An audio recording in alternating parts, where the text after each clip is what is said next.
दुनिया की सबसे बड़ी पैरामिलिट्री फोर्स सीआरपीएफ और उसकी 13 बटालियन की कमांडेंट कमल सिसोदिया जी इस वक्त मेरे साथ हैं। 1962 से लेकर अब तक सबसे पहली महिला कमांडेंट के तौर पर कमल सिसोदिया को ये जिम्मेवारी दी गई। पंजाब हो, इसके आसपास का एरिया हो, जेड प्रोटेक्टिव हो, जेड प्लस प्रोटेक्टिव हो, उनकी सुरक्षा की जिम्मेवारी इसी कमांडेंट की रहती है। हमारे साथ कमल सिसोदिया जी। कमल जी, बहुत बहुत नमस्कार। आपको पहले तो महिला दिवस की बहुत बहुत बधाई हो। नमस्कार, जय हिंद, जय भारत। मैं कमल सिसोदिया, कमांडेंट सीआरपीएफ। महिला दिवस के इस शुभ अवसर पर आप सबको बहुत सारी शुभकामनाएं देती हूँ। खासतौर से मैम, जब महिला दिवस को देखते हैं और एक महिला को देखते हैं तो बड़ी जिम्मेवारी आपको मिली है कि आपने एक बटालियन की पूरी कमांडेंट आपने करनी है। तो किस तरीके से आपका सफर शुरू हुआ? एक बेल्ट सर्विस में आपको जाना है, आपने इस फोर्स को ज्वाइन करना है, पूरी लाइफ जर्नी क्या थी आपकी? जी, मेरा जो जीवन था वो शुरू से ही इसमें एक संकल्प था कि मुझे कुछ करना है, लीग से अलग हट करके एक पहचान कायम करनी है और जीवन में केवल अपने लिए नहीं बल्कि इस समाज के लिए, समाज के उन जरूरतमंद वर्गों के लिए कुछ करना है। तो उसके लिए मुझे लगा कि जो सीआरपीएफ है कितना महान बल है और सबसे अच्छा मेरा ये डिसीजन रहा कि मैंने सीआरपीएफ में एज असिस्टेंट कमांडेंट ज्वाइन किया 1999 में। और आज 25 वर्षों से भी ज़्यादा मेरी सेवाकाल हो चुका है और भारत के कोने कोने में मैंने अपनी सेवाएं प्रदान की हैं इस महान बल में। तो मुझे इस बात का बहुत गर्व है कि मैं सीआरपीएफ में एक महिला अधिकारी हूँ। खासतौर से जब आपकी लाइफ जर्नी को देखते हैं, हमने देखा आपने जम्मू कश्मीर में काम किया, आपने नागालैंड में काम किया, नॉर्थ ईस्ट में आपने बहुत ज़्यादा काम किया, छत्तीसगढ़ में काम किया, आपने मध्य प्रदेश हो, राजस्थान हो, सभी जगह पर काम किया है। बहुत सी जगह की अलग अलग प्रॉब्लम है और ख़ास तौर से महिलाओं की प्रॉब्लम सबसे बड़ी है। तो उनको सॉल्व करने के लिए आपने क्या क्या कदम उठाए और उन एरिया का एक्सपीरियंस और इस एरिया का एक्सपीरियंस में क्या क्या फ़र्क आपको नज़र आता है? जी बिल्कुल, महिला दिवस पे हमें महिलाओं की समस्याओं की बात तो करनी ही चाहिए। जब मैंने नॉर्थ ईस्ट में काम किया, नॉर्थ ईस्ट यानी कि पूर्वोत्तर भारत, कभी ज्योग्राफी की पुस्तकों में जैसे पढ़ा था, वहाँ पे जा कर के खुद उन दूर दराज इलाकों में जहाँ पे ट्राइबल वुमेन रहती हैं, उनके घरों को हाथी तोड़ के चले जाते हैं। बहुत मिट्टी के घर थे और बिल्कुल दूर दराज के इंटीरियर रिमोट एरियाज। और वहाँ जाके जब मेरे को लगा कि उनको कैसे मैं हेल्प कर सकती हूँ, तो उनकी जो समस्याएं अलग प्रकार की थी, तो उनको उनके घर बार को संभालने के साथ साथ मुझे लगा कि मछली पालन से उनकी जीविकोपार्जन, हैंडलूम, हथकरघा का वहाँ पे काफ़ी स्कोप था।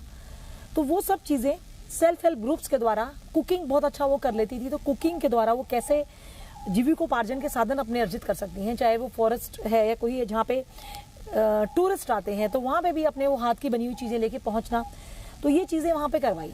फिर जब मैं जम्मू कश्मीर में तैनात थी तो वहाँ पे अलग तरह का, जैसे आपने बात कही बिल्कुल सही, वहाँ अलग तरह का माहौल था, वहाँ पे अलग समस्याएं थी महिलाओं की। तो वहाँ पे हमने स्टिचिंग मुझे वहाँ पे लगा कि काफ़ी ज़्यादा यूज़फुल थी महिलाओं के लिए, तो उस पर हमने ज़्यादा फोकस किया। बहुत सी महिलाएं थी जो कुछ उसमें अलग अलग, जिसमें कि ब्यूटी और सैलून के क्षेत्र में उनके अंदर काफ़ी क्षमताएं थी, तो उसमें उनको हमने वहाँ पे हेल्प की। फिर मैंने जब छुट्टी के दौरान में, मेरे हस्बैंड छत्तीसगढ़ में तैनात हैं पिछले 3 सालों से, तो मैं छुट्टी में भी जाती हूँ तो मैं महिलाओं की, बच्चियों की सहायता करती हूँ। छत्तीसगढ़ में मैंने ऐसी बच्चियाँ देखी जिनके पिताजी को नक्सलवादियों ने मार दिया था और वो अनाथालय में रह रही हैं, ऑर्फनेज होम में। तो उनकी अलग प्रकार की समस्याएं थी। उनको तो सैनिटरी पैड के बारे में ही जानकारी नहीं थी, तो उनको मैंने सैनिटरी पैड अपनी तरफ से दिए, उनको मैंने टॉयलेटरी किट दिए और उनको प्रेरित किया। फिर जब मैं मध्य भारत में गई, मैं राजस्थान में गई, तो वहाँ पे मैंने कई संस्थाओं के साथ मिलकर रिमोट एरियाज में जाके सैनिटरी पैड डिस्ट्रीब्यूशन भी किया। कैंसर पीड़िताएं थी, एसिड अटैक पीड़िताएं थी, रेप विक्टिम्स थी, रेड लाइट एरिया की सेक्स वर्कर्स थी। तो जिसकी जो जैसी समस्या थी, पिछले 25 सालों की यात्रा में मैंने जिस तरह से हो पाया उनकी सहायता की। खासतौर से जब हम एक महिला को देखते हैं, जब एक बेटी के रूप में देखें, तो सबसे पहले नजर आता है कि महिलाएं घर के काम के लिए हैं। लेकिन जब आपने फैसला किया कि आपकी बेटी बंदूक उठाने वाली है, तो घर वालों का सबसे पहले रिएक्शन क्या था? दूसरा होता है कि एक जिम्मेवारी आपने सीआरपीएफ की निभानी है, दूसरा आप अपना परिवार भी देखते होंगे, उनकी जिम्मेवारी निभानी है। तो उन दोनों को मैनेज कैसे हो पाता है कि किसी को किसी चीज़ की कमी ना रहे? जी, ये वाकई अपने आप में एक चुनौतीपूर्ण बात है कि इतनी सारी चीज़ों को बैलेंस करना, वर्क लाइफ बैलेंस। तो ये सीआरपीएफ जैसा महान बल हमें सिखाता है, हमें सिखलाई भी दी जाती है और खुद अपने जीवन में जब आप आगे बढ़ते हैं तो जीवन के एक्सपीरियंसेस से भी आप सीखते हैं। तो मैं कई वर्षों से, आज मुझे लगभग 25 वर्षों से भी अधिक हो गया, मैं योगा करती हूँ, मेडिटेशन करती हूँ, मैं काउंसलिंग सेशंस लेती हूँ और बहुत सी ज़रूरतमंद लोगों को, महिलाओं को, बच्चियों को ऑल अक्रॉस द नेशन मैंने काउंसलिंग और मोटिवेशन के आज मुझे लग रहा है 40-50 हज़ार से भी ज़्यादा बच्चियों और महिलाओं को और ज़रूरतमंदों को मैंने इस तरह के उनके सेशंस कंडक्ट किए, क्योंकि मैं खुद इस चीज़ को कर रही हूँ। तो इसीलिए मैं इतने कॉन्फिडेंस के साथ ये बात कह सकती हूँ कि ये संभव है कि आप वर्क और लाइफ को बैलेंस कर सकते हैं। और जो ये मेरे मोटिवेशनल और अवेयरनेस सेशंस रहे, मैंने देखा कि उसका बहुत ज़्यादा प्रभाव पड़ा। उसके कारण बहुत सी बच्चियाँ सीआरपीएफ में आई, पुलिस बलों में आई, अन्य सुरक्षा बलों में आई, और उनके पेरेंट्स तो आज भी इतना ज़्यादा अपने आप को अनुग्रहित महसूस करते हैं कि मैडम आपसे मिलने के बाद तो हमारी बच्ची का जीवन चेंज हो गया। तो मुझे बहुत खुशी होती है कि मेरे किसी एक शब्द से, मेरे किसी एक बात से, मेरी किसी काउंसलिंग से अगर लोगों का जीवन परिवर्तित होता है तो मेरे लिए बहुत संतोष का विषय है। कमल जी, जब कोई भी पैरामिलिट्री फोर्स में हो या मिलिट्री फोर्स में हो, सबसे बड़ी बात होती है कि मानसिक तौर पे स्ट्रांग होना। फिजिकली चलो हम मानते हैं कि फोर्स का वर्कआउट ऐसा रहता है, उनका पूरा दिन का कार्यकाल ऐसे रहता है कि वो फिजिकल तौर पे फिट रहते हैं, लेकिन मानसिक तौर पर भी फिट रहे, एक जवान मानसिक तौर पर ठीक रहे, उसके लिए क्या कदम आप उठा रहे हैं जिसकी वजह से एक जवान पूरा फिजिकली के साथ साथ मानसिक तौर पर ठीक हो? ये बहुत ही इंपॉर्टेंट और सेंसिटिव विषय है कि जो हमारे जवान हैं उनके अंदर मानसिक स्ट्रेस, यानी कि स्ट्रेस आना तो बहुत ही लाजमी सी बात है, क्योंकि इतने समय अपने घर परिवार से हम लोग दूर रहते हैं। तो अगर कोई जवान फिजिकली और मेंटली और इमोशनली फिट नहीं होगा तो वो ड्यूटी नहीं कर सकता, चाहे वो किसी भी प्रकार की सुरक्षा व्यवस्था हो, कोई भी ड्यूटी हो। तो इसके लिए मैंने एक बहुत ही अहम कदम उठाया। अपनी ये मेरी पहली कमांड है एज अ कमांडेंट, और इसमें मैंने इस कैंपस में एक वेलनेस पार्क, एक हर्बल गार्डन की स्थापना की, एक बोटेनिकल गार्डन की स्थापना की, और स्वयं महामहिम राज्यपाल पंजाब और यूटी चंडीगढ़ श्री गुलाब चंद कटारिया जी इस प्रांगण में 13 बटालियन सीआरपीएफ के, एक सीआरपीएफ की बटालियन के प्रांगण में आए, और उन्होंने इतना जो हमने एक वेलनेस पार्क, यहाँ पे मैंने बोटेनिकल गार्डन हर्बल पार्क बनाया था, उसका ना केवल अनावरण किया बल्कि बुरी बुरी प्रशंसा की। और मुझे उन्होंने एक प्रशंसा पत्र भी दिया इस बात के लिए कि एक ऐसा इनोवेटिव स्टेप था जिसमें मैंने 24 से भी अधिक प्रकार के औषधीय पौधों को ना केवल लगाया बल्कि उनके फायदे, उनका इस्तेमाल करने का तरीका वो सेटअप किया। तो इससे लाभ ये हुआ कि जो जवान अब तक अपनी एनर्जी को नेगेटिव विषय में लेके जा रहे थे, तो उनको एक दिशा मिली कि वो वेलनेस गार्डन से जुड़ गए, उन पौधों से जुड़ गए, और साथ ही साथ एक प्राकृतिक वातावरण मिला जिससे उनका तनाव कम होता है जब उसके बीच में वो रहते हैं। और जो एलएमसी कार्मिक होते हैं, जो कि मतलब जिनको मेडिकल कुछ प्रॉब्लम्स होती हैं, तो उनको एक अच्छा वो मिल गया रूटीन कि किस प्रकार से वो पौधों की देखभाल के साथ अपने मन को जोड़ के रख सकते हैं। तो एक बहुत ही अहम कदम ये उठा, जिसके कारण आज हम देख रहे हैं कि मेरी इस बटालियन में पिछले 3 वर्षों से एक भी इनडिसिप्लिन का केस नहीं हुआ, कोई भी मुझे इंक्वायरी नहीं करनी पड़ी, और स्वयं डीजी पंजाब के द्वारा और विभिन्न संस्थाओं के द्वारा अलग अलग प्रकार से हमें डीजी डिस्क भी मुझे डीजी पंजाब के द्वारा दिया गया, मेरे जवानों को भी हमारे दिया गया, क्योंकि इतना अच्छा काम हमारी 13 बटालियन पिछले 3 वर्षों से यहाँ पे कर रही है। खास तौर पे एक आपका पक्ष है कि आपने सिक्योरिटी फोर्स में काम किया, लेकिन एक पक्ष आपका राइटर के तौर पर भी है, आप एक लेखिका भी हो, आपने किताब लिखी स्किल इंडिया। स्किल इंडिया के साथ कितने लोगों को स्किल अभी तक प्राप्त हुआ? कभी किसी ने अप्रोच किया कि मैम आपकी किताब पढ़ी थी, उससे हमको ये फायदा हुआ और उसकी वजह से आज हम नौकरी में हैं? जी, skill India mission a practical handbook, ये पुस्तक मैंने लिखी जब मुझे कि सीआरपीएफ के द्वारा, मैं आज भी सीआरपीएफ को दिल से शुक्रिया करती हूँ कि सीआरपीएफ ने मुझे चयनित किया, कि हमने एक पायलट प्रोजेक्ट लॉन्च किया था सीआरपीएफ के लिए, और जिसमें कि हमने माननीय गृह मंत्री जी के साथ मिलकर के, और वो एक पूरा एमओयू मैंने ड्राफ्ट किया था, जो कि उसको ग्राउंड पे भी इम्प्लीमेंट किया गया।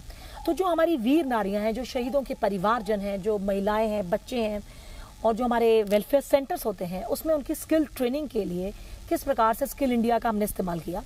और मैंने उस चीज़ को वहाँ तक सीमित नहीं रखा, बल्कि मैंने उसको बाहर जो सिविल में महिलाएं हैं, सिविल में लड़कियां हैं, जो जरूरतमंद वर्ग हैं, उनके लिए उसको मैंने लागू किया। और इस पुस्तक में मैंने वही सब चीज़ें लिखी, और उसकी फ्री कॉपियाँ भी मैंने बहुत जगह पे डिस्ट्रीब्यूट की, खासतौर से नॉर्थ ईस्ट में तो बहुत ज़्यादा ये यूज़फुल रहा लोगों के लिए। तो कौशल विकास के द्वारा जो महिला सशक्तिकरण एक बहुत ही इंपॉर्टेंट चीज़ है। और मैं आपको ये जानकारी भी देना चाहूँगी कि वर्तमान में मैं पंजाब में हूँ, तो यहाँ पे हमने फुलकारी की ट्रेनिंग कराई। मुझे लगा कि पंजाब में फुलकारी बहुत ज़्यादा बिकती है, तो महिलाओं को जब मैंने वो ट्रेनिंग कराई तो उनको एक बहुत अच्छा रोजगार का साधन मिला। बी कीपिंग, यानी कि हनी बी कीपिंग, यानी मधुमक्खी पालन। जी बिल्कुल, फतेहगढ़ साहिब में मेरी बटालियन का हेडक्वार्टर है।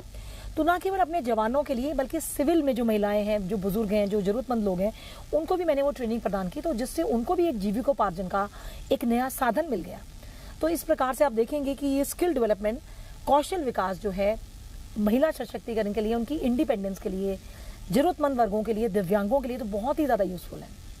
खास तौर पे मैम जिस तरीके से पंजाब में आप ड्यूटी कर रहे हो, मेजर एरिया पंजाब का है, पंजाब में एक सबसे बड़ी प्रॉब्लम जो आजकल चलती है ड्रग की प्रॉब्लम, उसको निपटने के लिए आपकी बटालियन ने क्या किया सामाजिक तौर पर भी और एक आपकी सैनिक कार्य के तौर पर भी क्या क्या काम रहे हैं? आप समझ सकते हैं कि ड्रग्स का जो मेनेस है आज की डेट में बहुत बड़ी, उसमें संख्या में बहुत बड़ी मात्रा में हो रहा है। और किसी बड़े राष्ट्र को अगर कमजोर करना है, उसकी नींव को खोखला करना है, तो आप वहाँ के युवाओं को नशे का आदी बना दीजिए। तो मैंने इस प्रांगण में आने के बाद सबसे पहले तो अपने जवानों को नशा करने से रोका।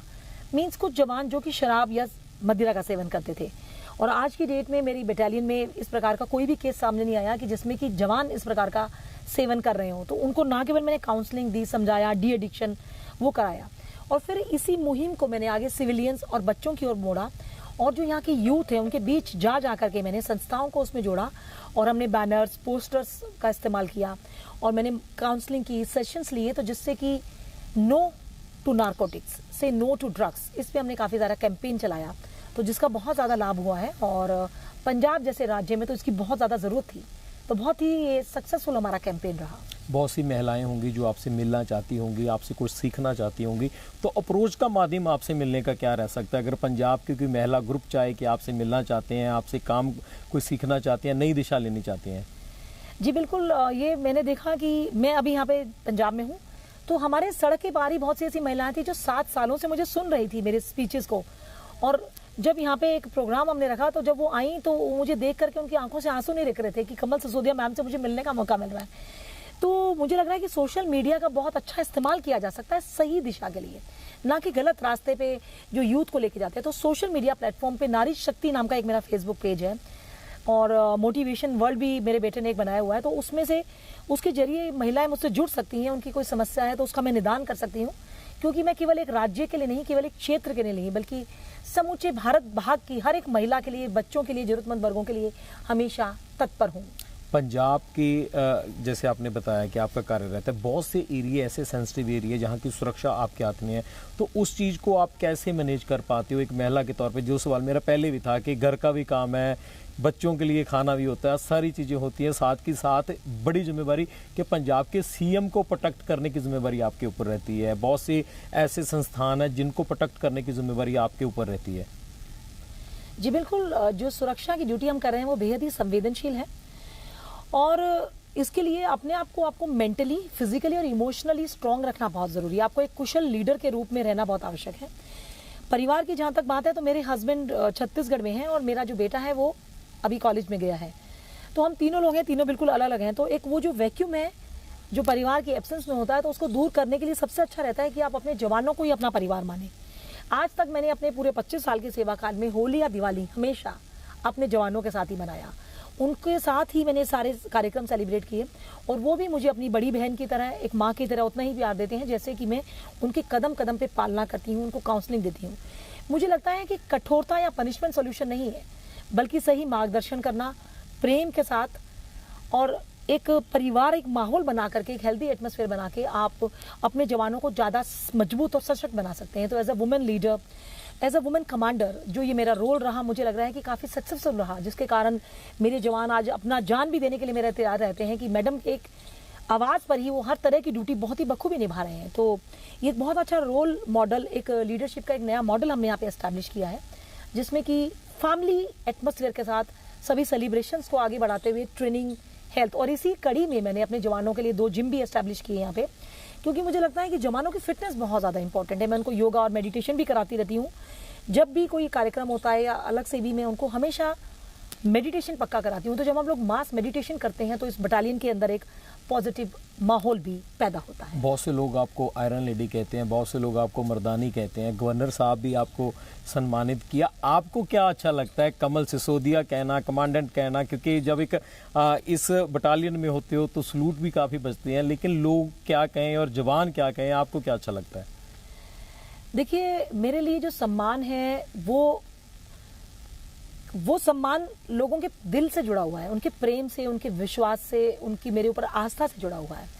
और अगर एक महिला, एक ऐसी महिला जो कि मजबूत है, सशक्त है, जो ना केवल खुद को संभाल रही है बल्कि इतने सारे लोगों की जिम्मेदारी को संभाल रही है, उनके परिवारजनों को संभाल रही है, सिक्योरिटी और सुरक्षा व्यवस्था को संभाल रही है, और एक ऐसा लीडरशिप का एग्जाम्पल क्रिएट कर रही है। अगर इसके लिए मुझे आयरन लेडी कहा जा रहा है, लेडी सिंघम कहा जा रहा है, तो ये अपने आप में खुशी का विषय है कि लोग आपको रिकॉग्नाइज कर रहे हैं। तो मेरे लिए जो सम्मान है, इसी बात से मुझे खुशी मिलती है। मेरे लिए यही सम्मान का विषय है कि मेरे किसी शब्द से, मेरी काउंसलिंग से, मेरी मोटिवेशन से, मेरी मेडिटेशन प्रैक्टिसेस के द्वारा, उनकी जो मैं सेशंस कंडक्ट कराती हूँ उसके द्वारा अगर उनके जीवन में परिवर्तन आता है, वो बेहतर इंसान बनते हैं और बन भी रहे हैं। और बहुत से लोग पूरी तरह से परिवर्तित भी हो चुके हैं, चाहे वो सीआरपीएफ के बीच सैनिक हो, उनके परिवारजन हो, या मेरे प्यारे आम नागरिक, ये जनसाधारण जिनके लिए हम 24 घंटे आंतरिक सुरक्षा की जिम्मेदारी निभा रहे हैं। तो मेरे लिए वही सबसे बड़ा सम्मान है। मेरा आखिरी सवाल, बहुत सी महिलाएं आपको देख रही हैं, इस महिला दिवस पर आपका क्या संदेश रहेगा और एक महिला दिवस कैसा होना चाहिए, उसके बारे में जरूर बताइए। जी, अंतर्राष्ट्रीय महिला दिवस पर मैं पुनः आप सबको अपनी तरफ से बहुत सारी शुभकामनाएं देती हूँ और यही संदेश देना चाहती हूँ कि हमें गर्व होना चाहिए कि हम नारी हैं, महिला हैं।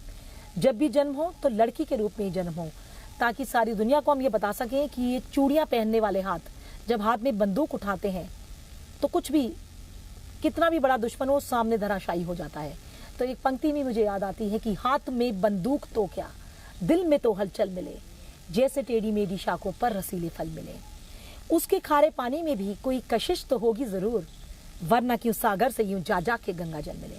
तो मेरे भारत की बेटियां उस गंगा जल की तरह हैं, जिनकी अस्मिता, जिनका सम्मान बहुत ही ज्यादा इंपॉर्टेंट है। तो मैं संदेश देना चाहूंगी अब हर उस पुरुष को भी जो मेरी बात सुन रहा है, कि महिलाओं के लिए उनकी सुरक्षा, उनका सम्मान, वो आपकी जिम्मेदारी है, वो आपका दायित्व है। और मुझे पूरा विश्वास है कि मेरे भारत का हर बेटा, हर पुरुष जो मुझे उतना ही प्रेम करता है जितने की भारत की नारियां, वो जरूर उस दायित्व को निभाएगा। और महिलाओं को मेरा ये संदेश है कि आप कभी भी अपने आप को कमजोर ना माने। और महिला दिवस कोई एक दिन की बात नहीं है, ये तो रोज प्रतिदिन की बात है। खुद को, अपने अंदर की दुर्गा को, अपने अंदर की काली को, अपने अंदर की वीरांगना को जागृत करें। और आप महिला दिवस की सार्थकता को इसी बात में करें कि आप किस प्रकार से राष्ट्र के प्रति, अपने तिरंगे के प्रति अपना कंट्रीब्यूशन दे सकती हैं। So the more the women in uniform the better and safer the society is. तो इन्हीं सब बेस्ट विशेष के साथ आपको महिला दिवस की पुनः बहुत सारी शुभकामनाएं। मैं कमल सिसोदिया, कमांडेंट सीआरपीएफ, आपको नमस्कार करती हूँ, वंदन करती हूँ, अभिनंदन करती हूँ। मातृशक्ति को मेरा नमन। जय हिंद, जय भारत। बहुत बहुत धन्यवाद मैम समय देने के लिए। Thank you. बातचीत कर रहे थे कमल सिसोदिया जी से कि किस तरीके से एक बटालियन को वो कमांडेंट करती हैं, किस तरीके से पूरा कामकाज वो संभाल रही हैं, जिससे देश सुरक्षित रहे और पूरे देश की बेटियां सुरक्षित रहें। कैमरामैन अलजिंदर के साथ रोहित बंसल, जी न्यूज़, चंडीगढ़।